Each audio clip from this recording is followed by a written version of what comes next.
Two people buy boots on the same weekend.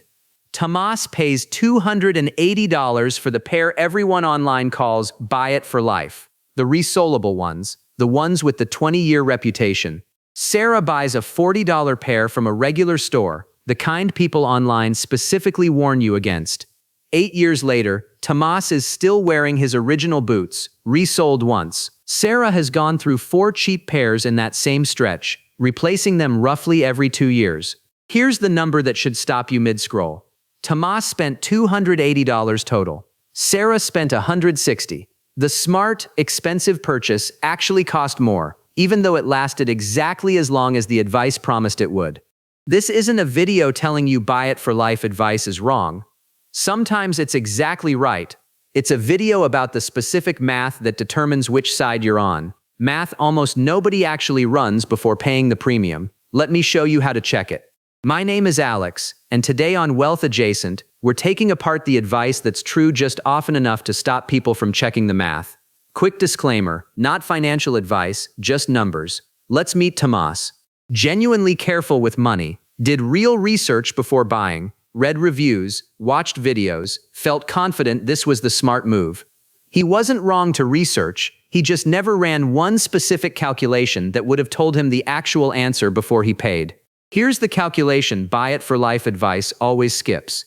It's never just about which item lasts longer. It's about whether the price multiple and the lifespan multiple actually match up. If the expensive version costs 7 times more, but only lasts 3 times longer, the cheap version wins on pure cost, even though it needs replacing more often and feels less smart in the moment. Here's the part that should make you sit up. Tomas's boots cost 7 times what Sara's cost, but they only lasted 4 times longer, not 7 times longer. That gap, 7 times the price for 4 times the lifespan, is exactly where the math flips against the expensive option, quietly, in a way that buy it for life as a slogan never mentions.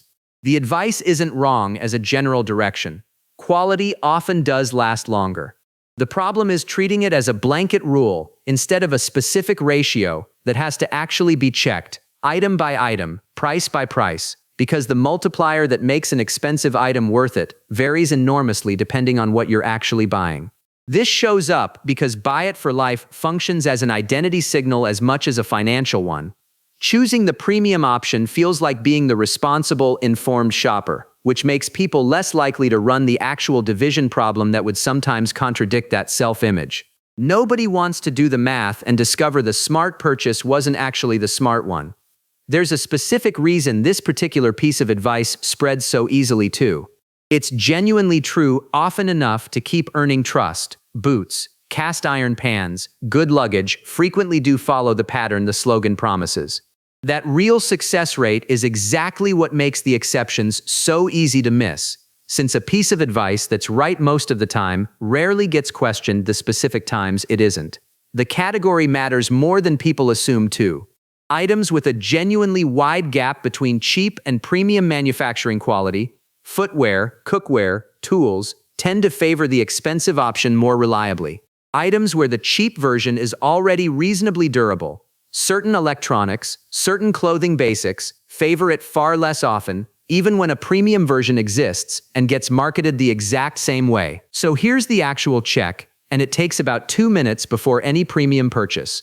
Divide the expensive price by the cheap price, that's your price multiplier. Then honestly estimate how many times longer the expensive version will realistically last, based on real reviews, not marketing copy. That's your lifespan multiplier. If the lifespan multiplier is higher than the price multiplier, the expensive option genuinely wins. If it's lower, the cheap option wins on pure math, even if it feels less impressive to buy. There's a second factor worth naming honestly. Replacement friction, the actual hassle of rebuying something, sometimes justifies paying more even when the pure math says the cheap option wins, and that's a legitimate reason too, as long as it's a conscious choice, not an assumption borrowed from a slogan. Someone who genuinely hates shopping for the same item repeatedly might rationally pay a premium the math doesn't strictly require, and that's a real preference worth naming honestly, rather than dressing up as pure financial logic. So here's where we land. This was never about quality being fake or expensive things being a scam. It's about a genuinely useful piece of advice getting applied as a universal rule instead of a specific ratio that changes with every single purchase. Tomas ran the numbers on his next big purchase, a coat this time, did the 2-minute division, and this time the expensive option actually won clearly, so he bought it with real confidence instead of just trusting a phrase. The point was never to distrust every premium product. It's to stop letting a catchy 4-word phrase make a math decision for you when the actual math takes less time to check than reading one more review would. It's worth naming one more pattern specifically, since it shows up constantly in how this advice actually gets shared online. The examples that go viral are almost always the success stories, the 20-year-old boots, the cast iron pan passed down a generation, because a story about premium quality paying off is simply more satisfying to tell than a story about it not quite working out. That survivorship pattern means the visible evidence for buy it for life is skewed toward its wins, which makes the whole approach feel more universally reliable than the actual math supports. Run the ratio before paying the premium, not after. If this helped, hit like, subscribe, and tell me in the comments what's a buy it for life purchase you're not sure actually paid off. I'll see you in the next one.